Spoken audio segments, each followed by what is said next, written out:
I've had a chance to say this before, but welcome to the Last Supper, ladies and gentlemen. I want to particularly appreciate the presence here tonight of Governor Edgar.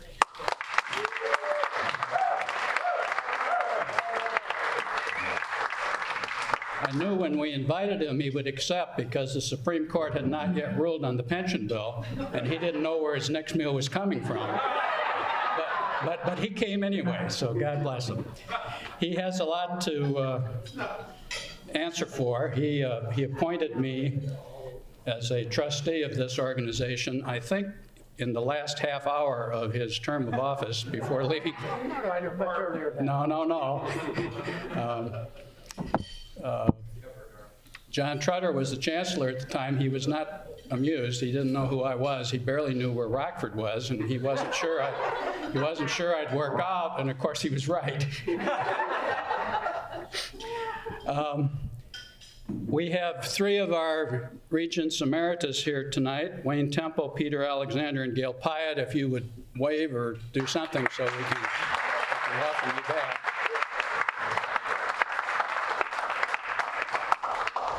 We also have 5 new trustees appointed by Governor Quinn in the last few moments of his tenure. And unfortunately, only one of them is here, but I want to tell you who the others are. The first is Ron Ches, who is an investment banker in Chicago. The governor also appointed 2 teachers, Karen Lewis and Dan Montgomery. Karen runs the teachers union in Chicago. Dan runs something comparable at the state level. Also, he appointed Joe Power, a very prominent attorney in Chicago. And happily, he appointed Dr. Roger Herons from Harrisburg. And Roger and Kathy are here. We want to welcome you as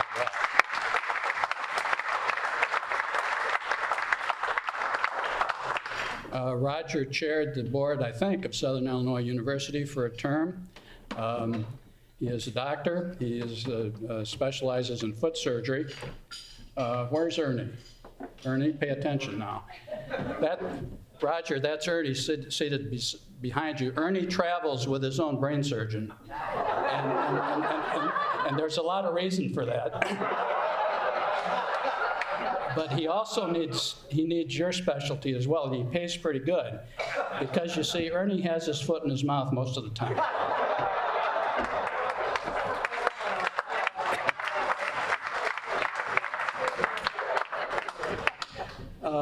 As many of you know, this dinner is being held over my objection, and so I now cheerfully turn things over to the incoming Chancellor, Bill Bennett.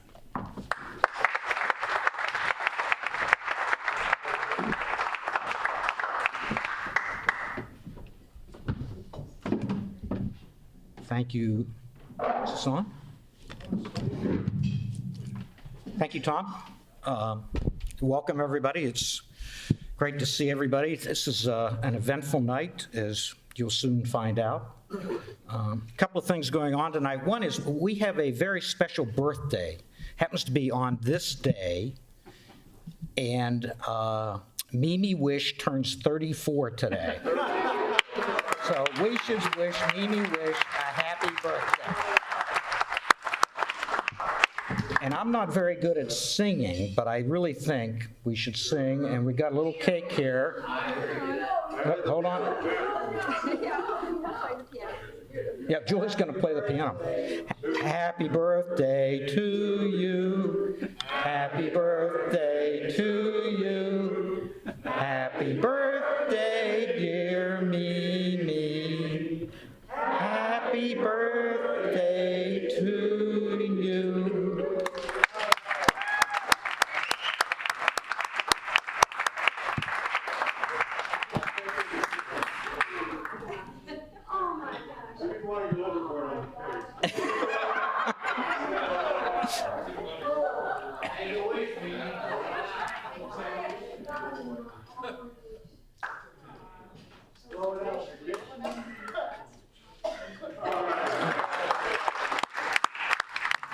There's actually another reason to congratulate Mimi.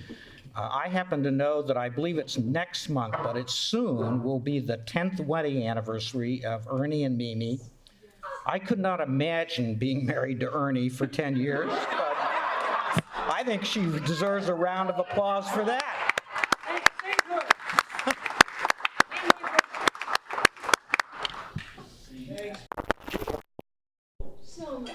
Right. Things haven't changed, Ernie. This is actually, I think, a special evening for the Lincoln Academy because on Friday nights we gather as a family. And this is really a special night. As you know, Tom is stepping down as chancellor. He has served, Governor Edgar appointed him, he has served this academy in such a stellar way, going back to he's.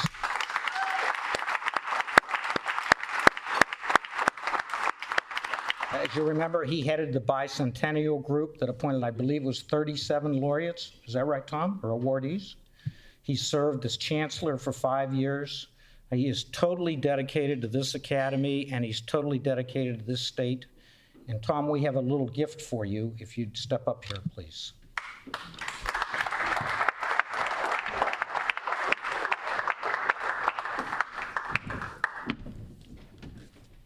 Julie tells me to slide it out this way. I have not a clue how to open it, so. Julie. Maybe you ought to open it, Julie. In case it explodes. There we go, there you go. Then you can open.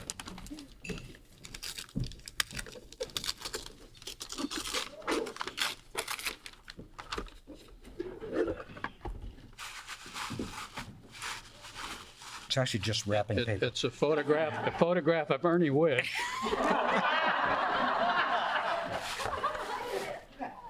Thank you very much.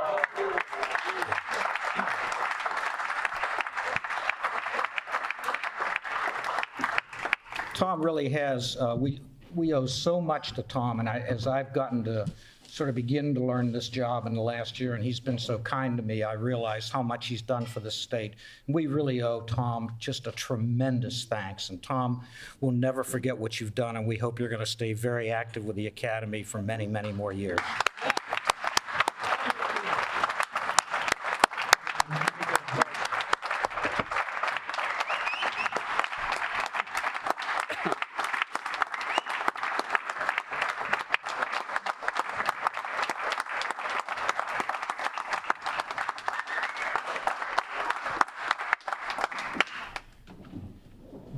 Thank you, Bill. President Lincoln said some things on other occasions that are worth remembering on this occasion, including the wonderful words about friendship, which are printed on our place cards. Friendship is certainly the key to this organization, part of its very special magic. And so I would like to propose a toast. I had too much time this afternoon, so in rather ragged iambic pentameter. As everyone knows and has often been stated, the Lincoln Academy is quite complicated.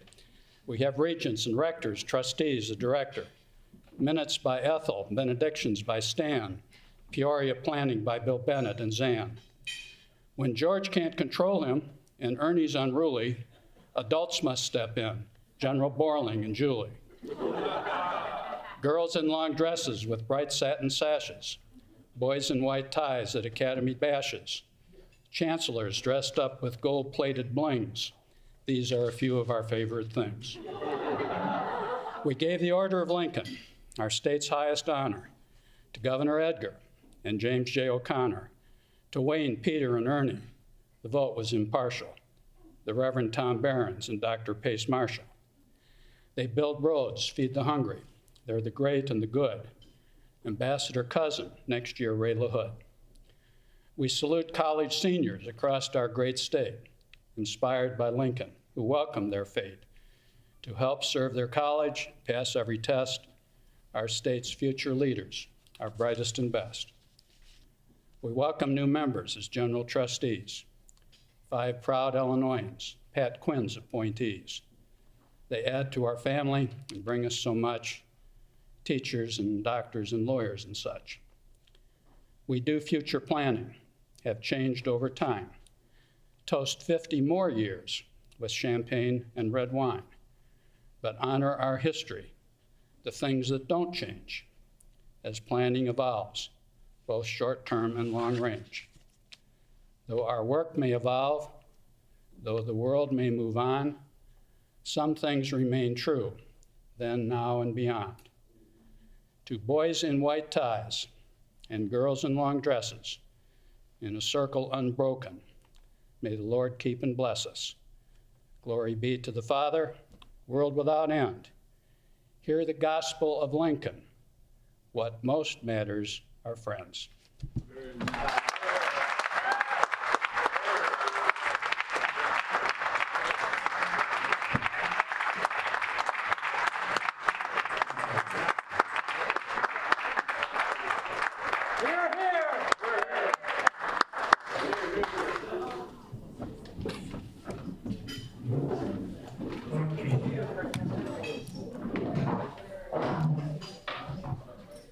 I guess my only question is, how would you like to follow that act?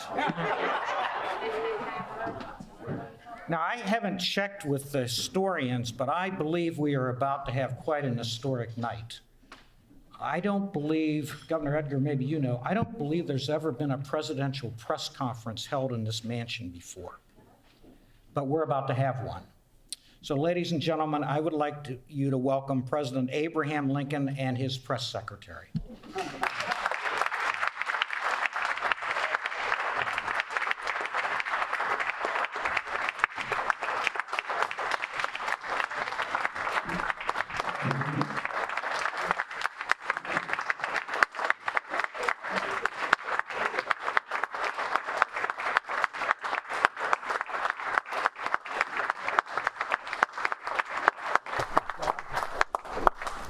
All go ahead and take your seats. Nice to be here. Thank you, miss.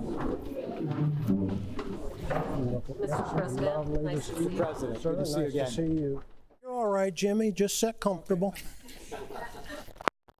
You got shot. I might have an extra seat if you'd like to. I appreciate your kind welcome, and it's Washington City, and I know you've come quite a ways, and so I would like to inform you of a couple of things that have gone on. On April the 9th, General Grant has received the Articles of Surrender signed by Robert E. Lee.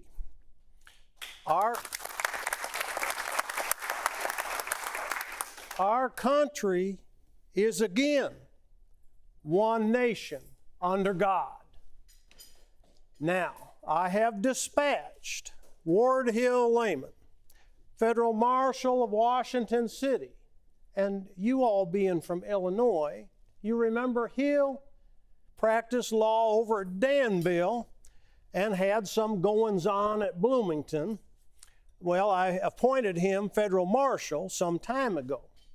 So I thought it fitting and proper that he should go down to Appomattox Courthouse, Virginia, get the articles himself, and bring them back directly to me. So he is indisposed at the moment. Now,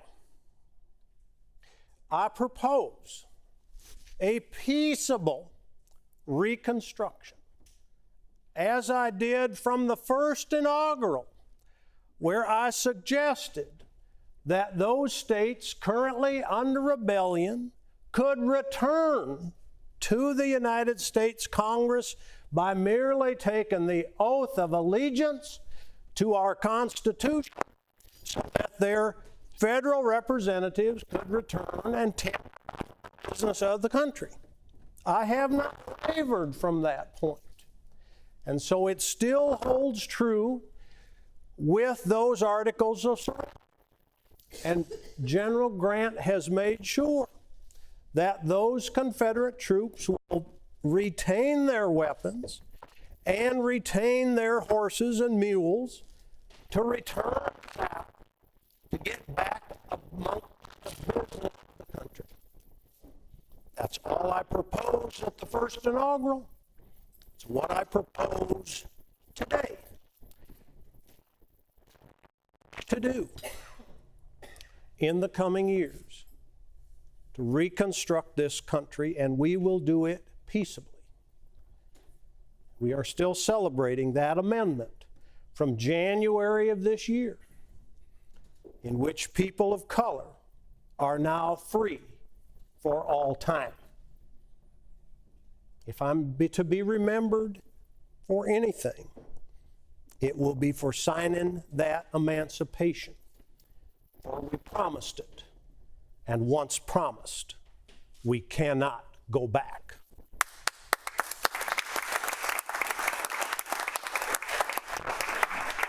Mr. Secretary. I think it's possible that some of these kind folks who came all the way to Washington City from the state of Illinois might like to ask you some questions. Would you be from the audience? Without objection. There appears to be a lady at the back of the room who has her hand up. Yes, miss. Mr. President. How's Mary? Well, Tommy had the same question. And did you find that answer satisfactory, Tommy? Mary is indisposed this evening, and but is feeling slightly better. In fact, we have had an agreement that we would attend the extra performance of our American cousin this very evening. Except Mary is having difficulty finding guests to accompany us. And so, Jimmy, you might reconsider.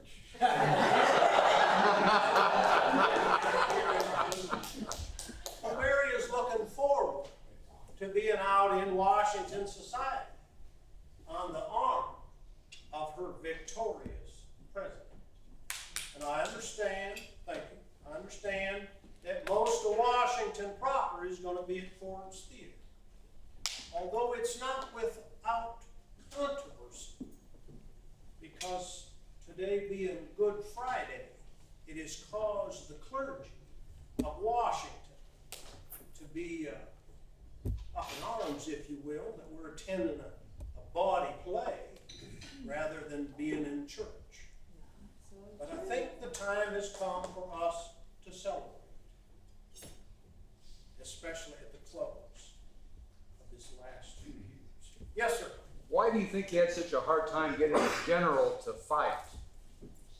Well, the answer or the question you prescribed already has the answer in it. I was looking for a general that would fight.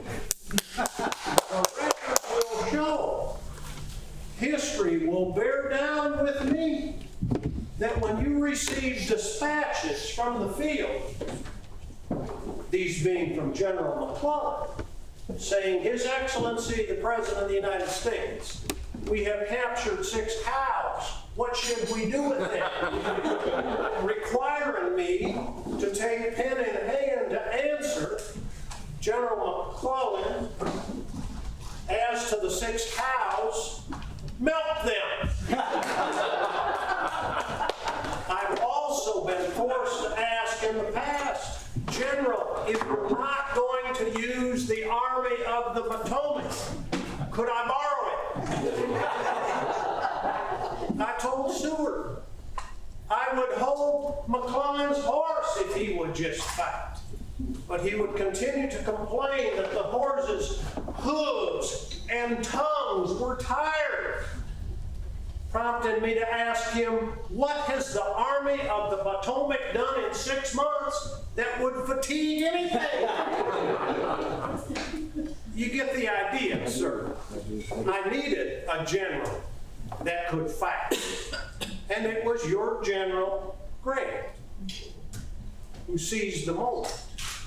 Now, it was General Grant who had the notion that he would disappear into a hole over here, and he'd come up with a victory over here.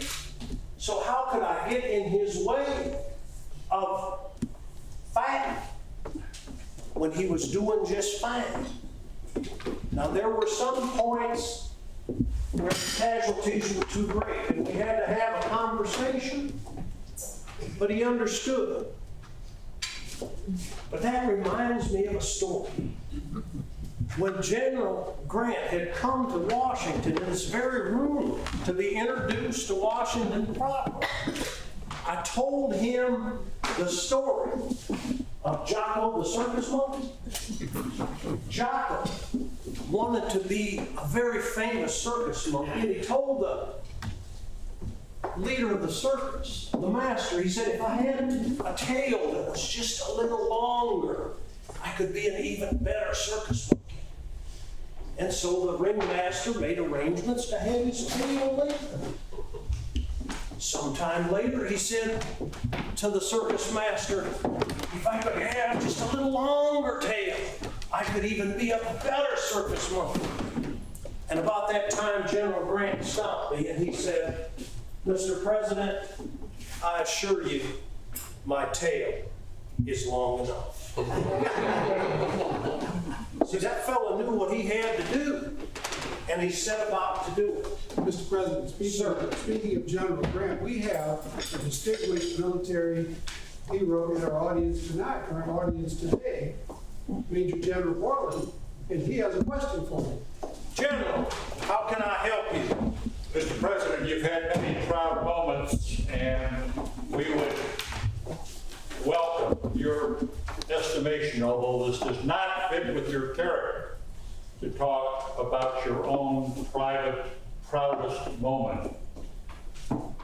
But we would like to hear about that, and in the spirit of the day, and two-part questions, which will come later in the political experience, your vision for America extending out over the years beyond Reconstruction. So, your proudest moment and vision beyond the years that we currently envision for this country that you have given so much for. I can accommodate that, General, and thank you for your service. It was January the 1st of '63. We had greeted some 5,000 welcome to this very house where it was New Year's Day. My hand was achy with fatigue from shaking 5,000. Of course, Jimmy's, he shakes hands with 5,000. He knows all about it. And then Secretary Seward came and said, sir, it is ready to sign the Emancipation. And we found an error in the wording, and it was sent back to the secretary and corrected and brought back. And I picked that pen up, and the fatigue from shaking hands caused a tremor.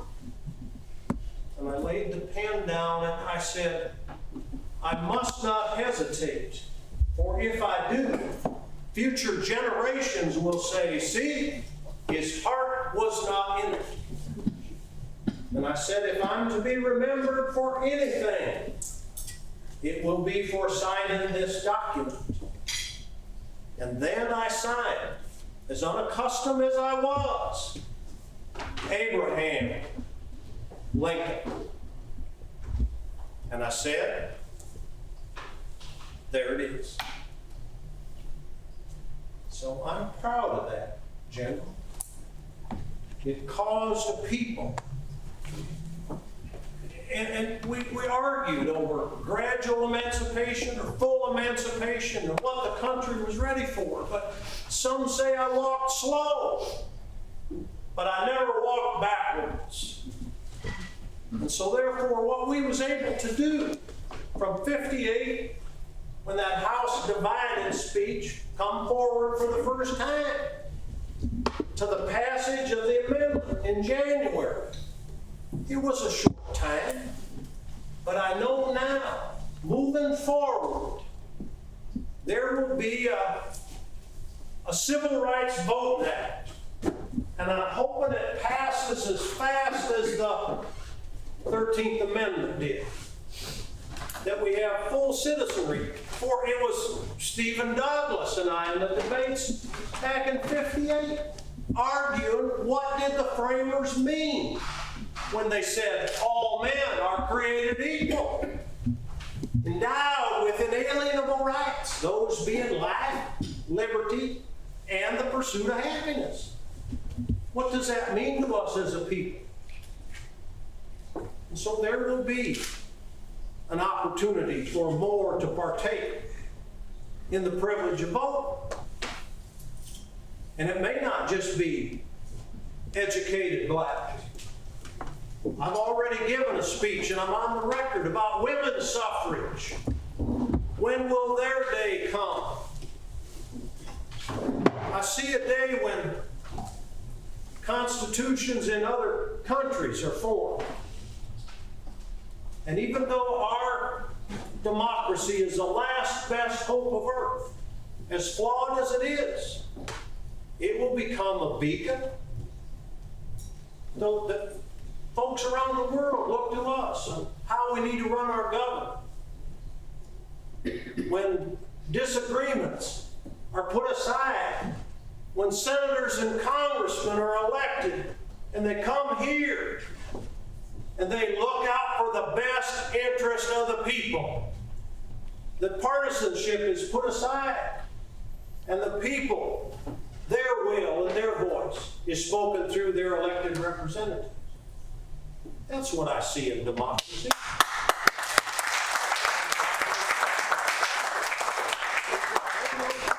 Well, you're just about right. I appreciate Just about that. right.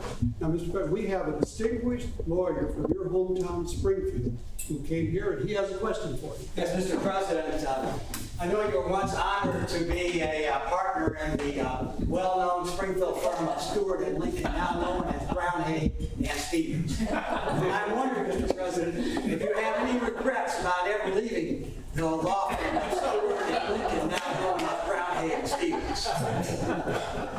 Do you have business cards?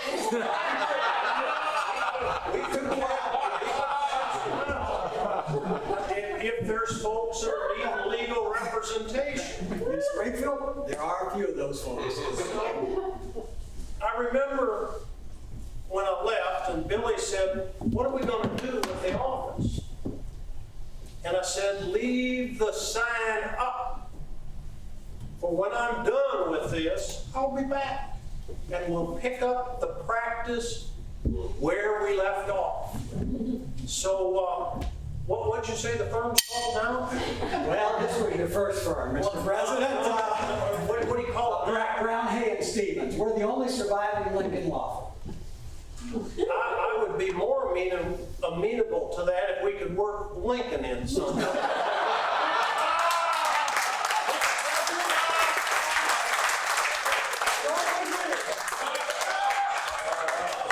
Can we get this done? Of council. Okay. You got it. I appreciate it. Thank you. Okay, Mr. President, I know that you have some This is a real taskmaster. You earned your pay. He's a bad man. We have a lawyer in the audience who came with us from Rockford, and I know you handled a very important case with Stanton that had its origins in Rockford, Illinois. Can you tell us about that? Yeah, that would, Tommy, you're up there from those parts. Yes. Now, that was that Manning McCormick Reaper case. Yes, sir. And they wanted a good Illinois lawyer. And you know, the Illinois bar has a few good lawyers, and we have to keep it that way. Didn't they a couple years ago? And that's true. And we're working on that. So, we happened up to County of Winnebago, up there where Tommy's practicing, and I prepared my legal brief so that I could participate in that case, because they knew in patent law, they wanted a fellow that knew something about patent law, and as your only president thus far to have a patent, it seemed to make sense that they'd have a good Illinois lawyer that had some patent law. Well, they forgot to tell me one thing. They moved the case to Cincinnati. And so when I finally caught up with them there, I got off the train car and I said something like, "Hello, fellas. And there was a fella standing there by him, and he said, "My God, who's that?" And they said, "Well, that's Lincoln. He's on this case." And the fella said, "The very notion of that damned long-armed ape at the table jeopardizes the whole case. If he's on, I'm off." And they apologized, and they offered to give me part of those that retainer, and I refused it. I said I didn't do any work but prepare the brief, and it wasn't used. And we argued over that later, but I wanted to hear that fella because I heard he was good. So I sat behind the jury box and watched him in that case, and he got a victory. So when Cameron got into trouble at the War Department over contracts, and I had to send him to Russia. Now, is there anybody from the press here? No? Well, Mr. Shaw, you'll appreciate this. A fellow like Shaw then comes up and says, "Mr. President, are you hiding him from us or us from him?" Well, I needed Cameron in Russia, so we had diplomatic relations.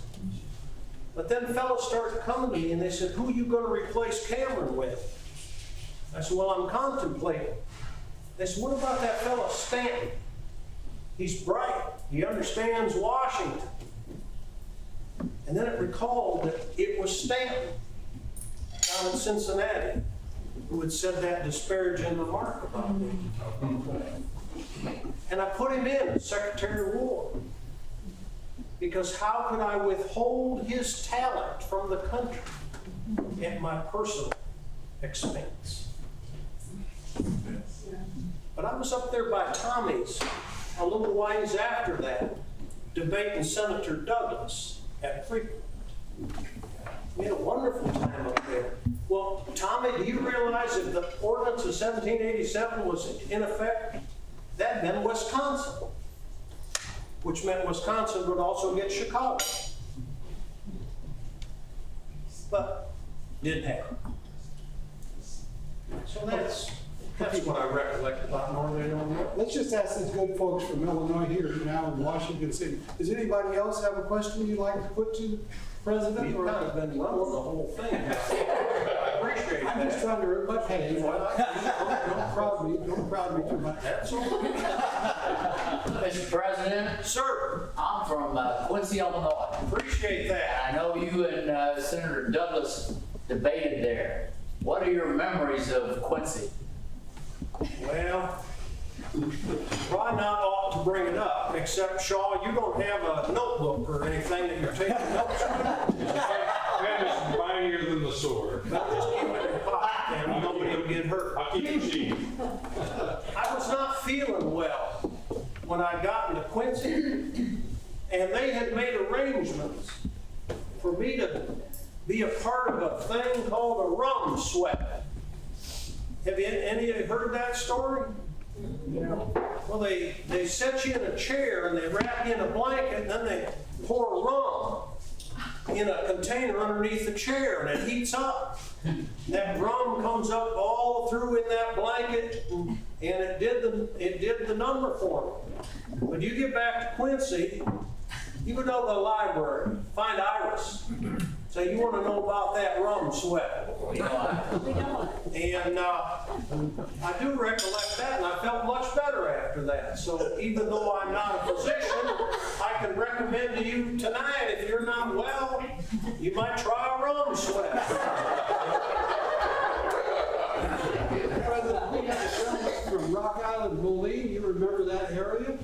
That was one of your most famous cases with the Rock Island Bridge case. Well, that Arsenal Bridge case where where's that fella? He's sitting right here, Ron. I'm glad to have you here. How are things on the river? Well, they're still moving up and down. Well, we appreciate We that. still have bridges. Well, and that is probably going to be needed to address by a bigger arena than just our discussion, because I suspect as we continue to move crops and such on the river, there's going to be a bigger need for river traffic and bridges, and they're not designed to work cooperatively. So therefore, that arsenal case and the FA after, the whole notion, who had the right of way on the river? And what if that road attached to the FA after was cut on purpose to cause this whole issue to be decided? Do the bridge operators have precedent over the boatmen? And they weren't getting along too well. So we were able to get that addressed, and I understand that that bridge is alive and well and will live well into the future generations. I have fond memories of that part. Well, do you have a question? I do have a question. I apologize. And as sensitive as this may be, because of my occupation, I want to ask, all presidents are asked to plan their funerals, what they would envision. What would you in the future envision your funeral to be? Oh, you know, a wood box is just fine for me. And on the last day when the angels call and I breathe my last, I suspect that folks will just say, well, there was Abe.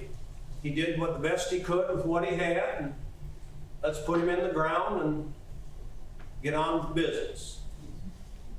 I always wanted to be esteemed by my fellow man, and if I could live a life that caused me to be esteemed, then I think I will have come out just fine. So I'm thinking a wood box has been good for everybody else up to now. No point in changing our path now. And then maybe a preacher would say a few kind words and read some scripture. I think that would be just fine. Mr. President, we have some very distinguished educators here at Freeport. Could you share your schooling experience and your learning in your lifetime? Well, now that's a difficult one, Bobby. I'm recalling getting to the halls of Congress where you got to fill out a biography. You familiar with that, sir? He's nodding in the affirmative for those of you who can't see him. And one section asked about education. I answered it with one word: defective. Thanks, Tom. For my whole formal schooling was less than 1 year, all told. We didn't have school marms and mentors.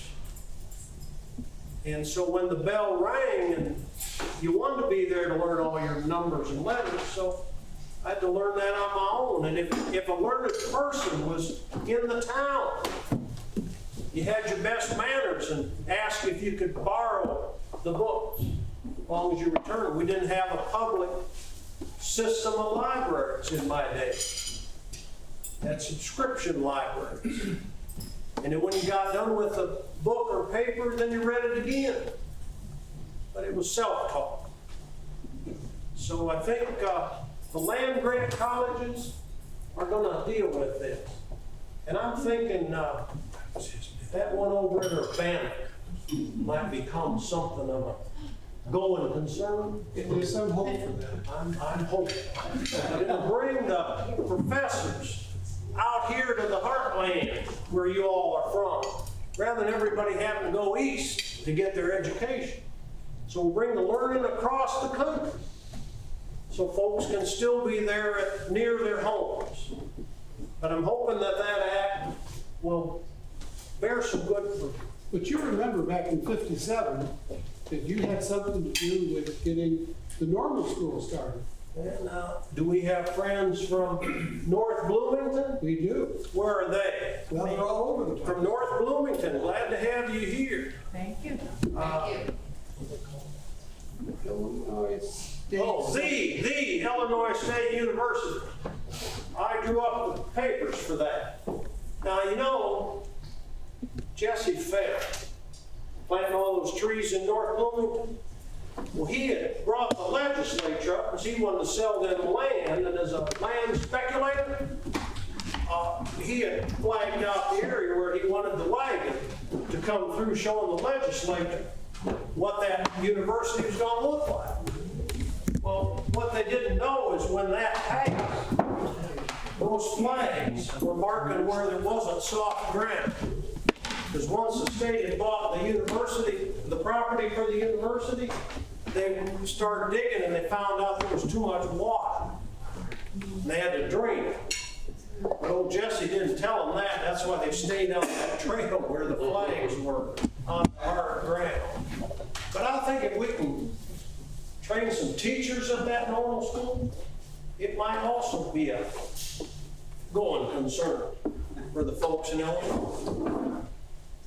Mr. President, you've had a career as a railroad lawyer. What is your opinion about the importance of railroads in Illinois? Do you do us any good or not? Well, we've got to have a way. We've got to have a way to get the products from the farm. And you can't do it on a soft road. Weather doesn't provide for that. So we're going to need to look at infrastructure. This all sounded familiar. We've got to take care of our infrastructure. We've got to be sure we have hard roads and they're in good shape to get those marketable products in a timely manner to the railroads, and so that the railroads are running proper. It's all going to be based on infrastructure. And the truth of the matter is, I was an infrastructure man when I was in the Illinois House. Some said I spent too much in my votes. But it does a farmer no good to have a crop rotting in the field because they have no way to get it where they're going. It just seems like bad economics. So I'll stand on my record, even if it almost bankrupted the state, But those hard roads are going to keep us going. I think Senator Douglas and I agreed on that before the debate. You can't get a railroad across the country when you have unorganized territories. Therefore, investors are not going to come forth unless there's a territorial government and the proper protections that come with it. So I think had Douglas had his way, we would have had states all the way across to the west. He just got tripped up on that Kansas-Nebraska Act of '54. But I think now that the administration is on to its second term, we can focus back on that railroad going to California, just as we planned before the war. Get the products to the people. Mr. President, it is well known throughout your life you have hated slavery. Sir, my public opinion bags are usually on Wednesdays, when we open the door to the people. So I would like to hear some more from the people. These folks have come all this way. So how can any other question? We got a man over here. Yes, sir. He wants to participate in your public opinion back. I'm glad you're here.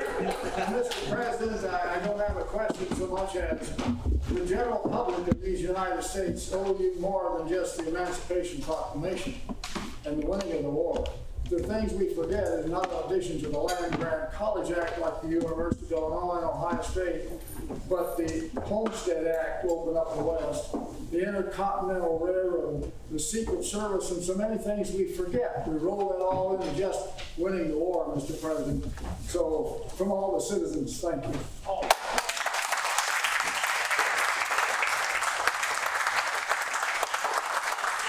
He mentioned one thing, that whole Secret Service. Actually, I don't know how much of a service it was, Doc, because it was just Pinkerton. Yeah, And he never slept. it was just for counterfeiting in those days, but The Treasury men. yeah. Well, and we had the Treasury men, but as far as from what may happen in the future, the whole cadre of men running around the President of the United States seems like a waste of time. And Shaw, you raised your hand in a... Yeah, I have a question for you. And Dr. Temple is behind this question. You know, you get a reputation quoting Doc Temple. I would be very honored just to repeat some of it. Well, you go right ahead. we've had some politicians that were known as great communicators in Illinois, and I think you are our original great communicator. But there were some men by the name of John Hay and Nick Litt and Noah Brooks who I think assisted you in your communication. How would you assess their role in your presidency? Well, those private secretaries, unlike Bobby here, who's serving as a press secretary. Bobby, there you are. So Bobby's there. Well, you gotta have some fellas you can trust. Mr. President, it's not you, sir.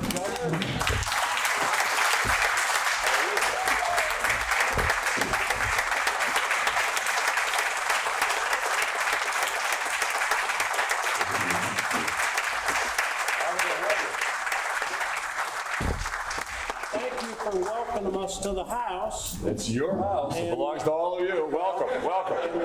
You are there, and the people place their trust in you for this current constitutional period. Amen. And we support you. Wow, very nice. Very nice. It's a privilege. It's an honor to work for the people of Illinois. God bless you. And we will support you with what you need in your current time of need. And I understand from the pages of the Tribune, it's quite needy. But thank you. God bless you.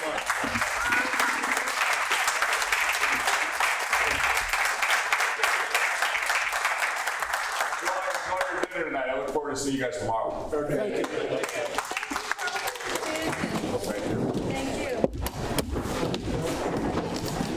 You know, he was going to be here, Sean.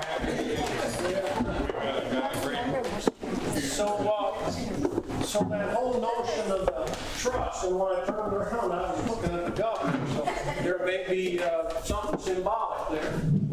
But rephrase your question. Talking about being a great communicator and the assistance that you have, how much you. So those fellows, and I think, if those that aspire to elected office, you've got to have counsel. It's not about one fella doing a lot of things, and I think that's when that whole notion of how does a woman or a fella communicate in the public forum. But who's the counsel?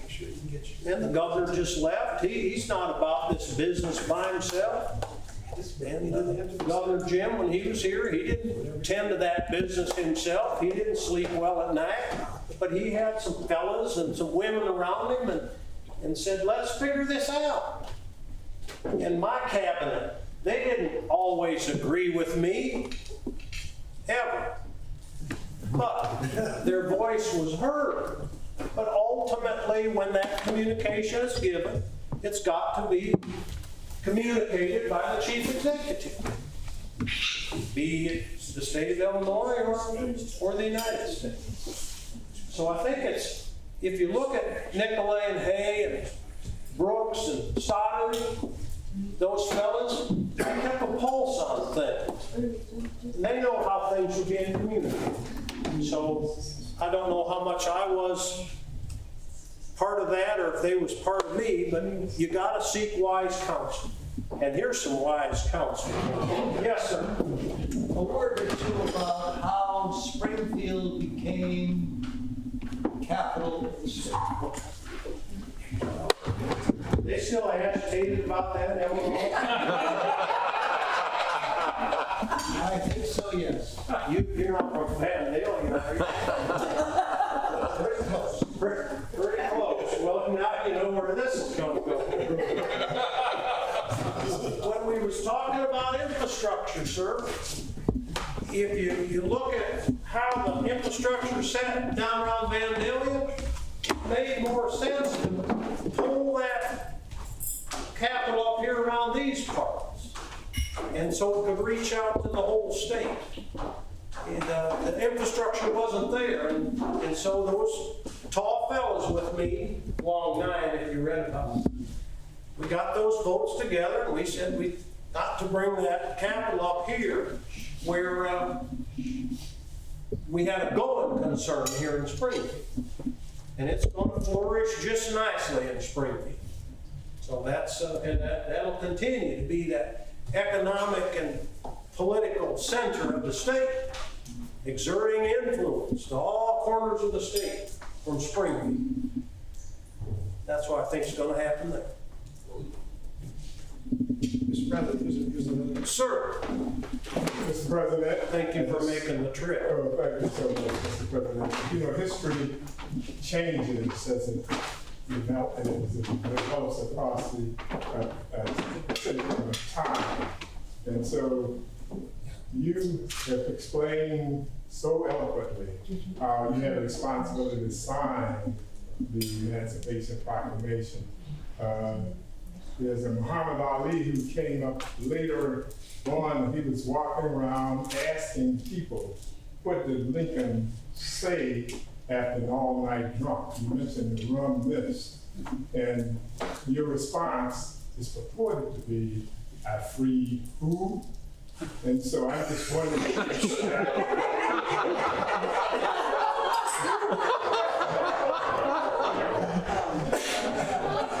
Well, I'm glad you can find humor in that.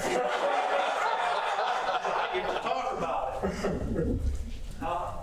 The essence goes back to that document of January the 1st of '63 and the political lever that we used across the whole country to get that amendment passed. Even invoking Thaddeus Stevens of Pennsylvania. And that's a hard fellow to work with. But we were able to get that done. So I would say to the question, I freed whom? I would make it a statement. And I'd say, I freed an oppressed people.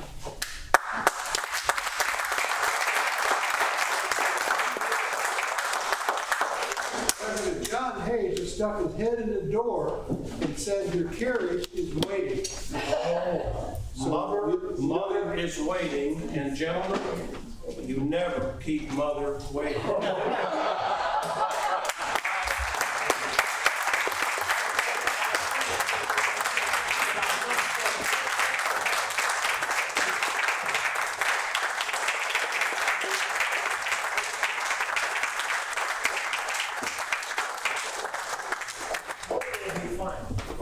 The president is willing to keep Mary waiting for just a minute if you'll give him 2 minutes to recall some words that he spoke almost a year ago in Afghanistan. Can you wait 2 more minutes for that? Absolutely. And I'll give you full assurance, the mother will not present herself in the dining room, so you have nothing to worry about. And I will address her need when I get to the carriage. There were some 58,000 dead Americans. Yes.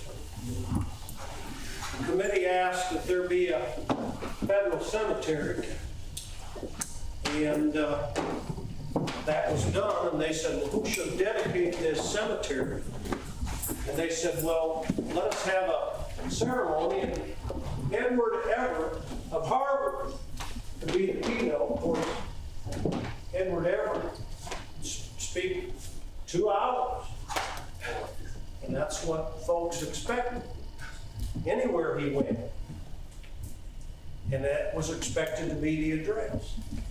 Now Hill was with me, and so when Everett was done,